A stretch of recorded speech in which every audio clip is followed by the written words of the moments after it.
Yes, ladies and gentlemen, as you see Davao's finest at work, it inspired me to want to do this particular video for you guys today. So just sit back, relax, and enjoy the view as I show you guys this continuous clip of Davao's finest pulling over cars for breaking the rules and regulations or traffic violations that are in effect in Davao City. Now, the reason this video was being made is because a interesting statistic came across my my girl told me this or something like that. Somebody told me something interesting in reference to, Davao City Police and the offices and everything. They told me that in a matter of 1 year, they made 30 million pesos through traffic violations caused by either people jaywalking or, like I said, traffic violations, whatever it may be. They made 30 million pesos in a year.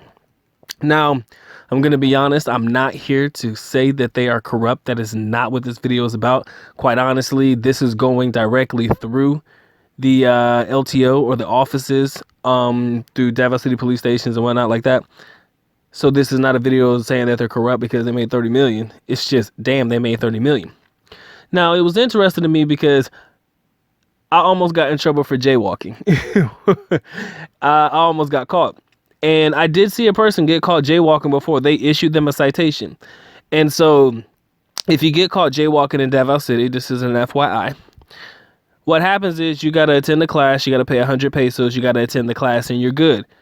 You have about a 24-hour period, I think, maybe 48 max, for you to actually attend this class. And every day that you're late or every day that you don't attend the class from the time that the citation or the ticket is issued to you for jaywalking is 100 pesos added on. So imagine if you wait 5 days to do it, bam, you're slapped with a 500 peso, fine.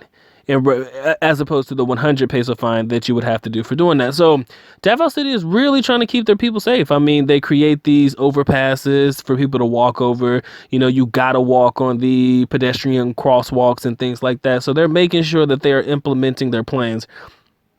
They're making sure they're implementing them for the safety of the people. But also they're making bank for those that choose to ignore these rules. And I kind of find that to be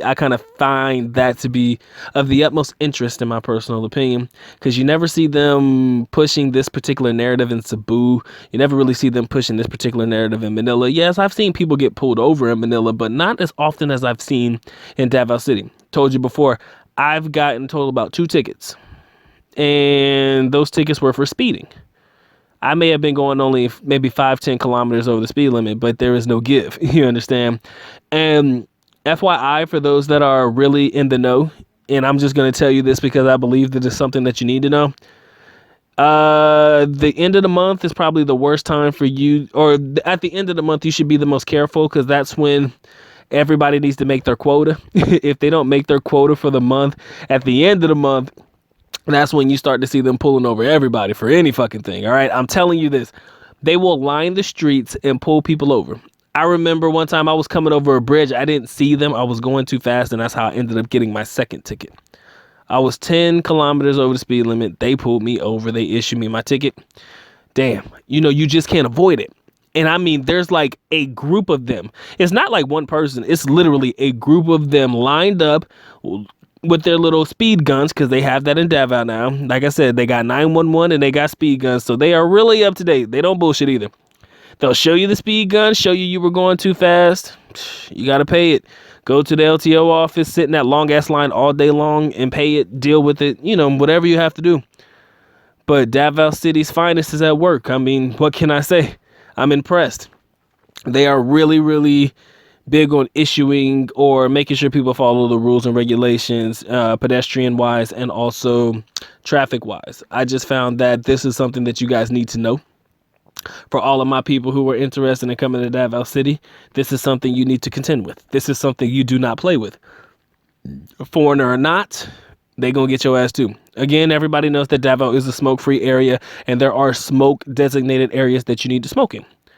Smoke outside of those designated areas, expect the ticket. No doubt in my mind. Expect to get ticketed. So wanted to make sure that you guys share in that particular thought process just before you come here. A lot of people say Davao City's oh so conservative, this, that, and the other. And yes, you're absolutely right. Davao City is not for everybody. I lived here for a long ass time. Works for me. I mean, I don't smoke anyway, so that's not my issue. Crosswalks and whatnot, I'll use them, because I do more walking. I don't really drive a lot. But when I do drive, I'm extra careful. You have to be. Jesus Christ. Because they issue tickets for damn near everything. I think they're trigger happy and extra sensitive when it comes to them tickets in Davao City. Way more than they are in other areas for sure. Imagine 30 million pesos just in traffic violations and pedestrian violations alone.